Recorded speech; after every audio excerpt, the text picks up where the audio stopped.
Hi, my name is Maria Boland. I'm going to be presenting to you about African dance. Before starting this project, I knew a little bit about how it diffused to America.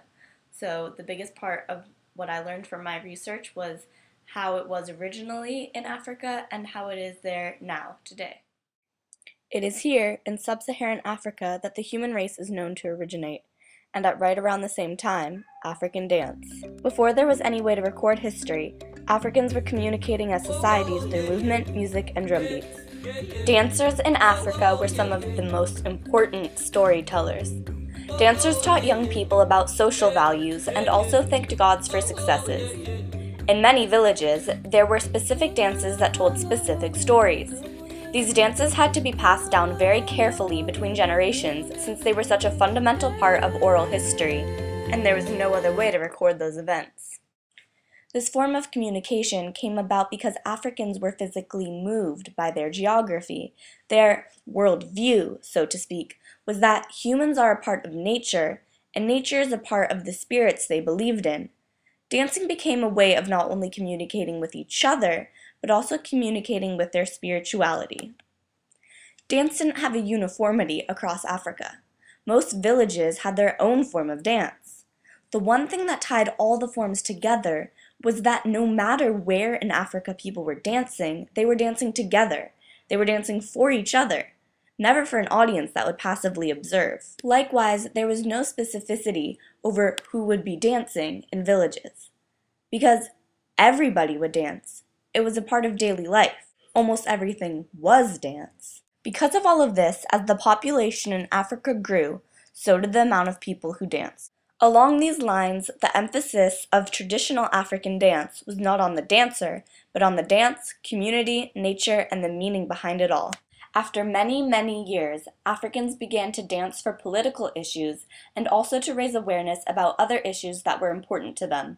They did so dancing abroad in an effort to get help from outside sources.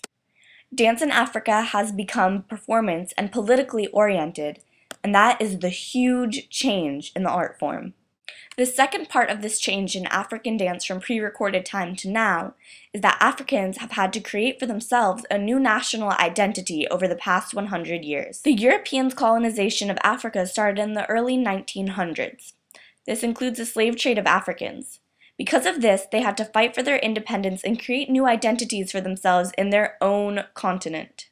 They did so by keeping their social aspects of dance intact, dancing for each other to lift the spirit and also to get to know each other and each other's culture has resulted in a slight shift of what African dance now is versus what it was originally. African dance is no longer isolated within villages because with the new identity being formed, there's also the way dance is classified. For example, we might call it West African dance or Nigerian dance.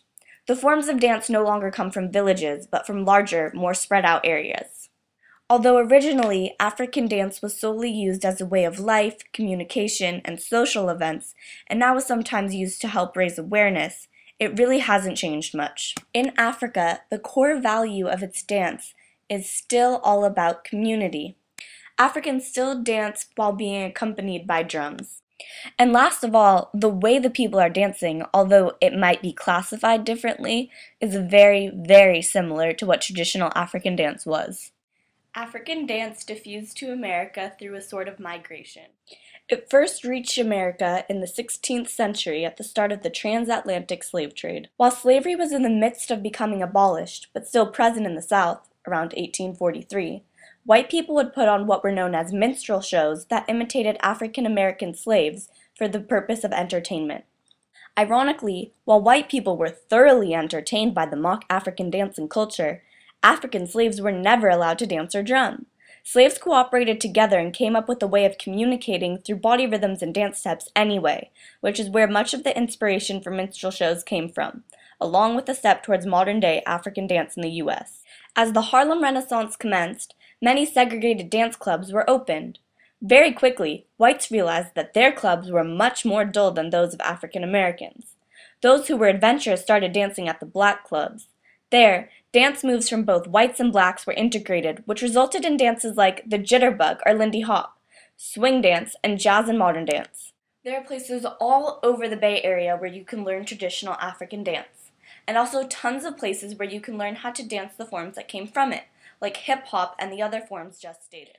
For example, here at Berkeley High, the World Dance Center, and Shaw Anderson Dance Center, but there are also classes available all over Berkeley, Oakland, and San Francisco. Although you may have never thought about it before, African dance is present in quite a lot of the US pop culture.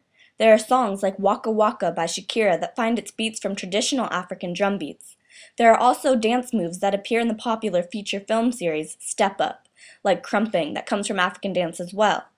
Also, the famous American dance company Alvin Ailey mixes traditional African dance with lots of more recent dance forms like ballet, jazz, and modern dance. African dance has definitely influenced the US culture, but I don't think it's gone inversely. Although Europeans very heavily did influence the fact that now Africans dance for audiences and never had before, I don't think that the US has in any way influenced how Africans dance in their region.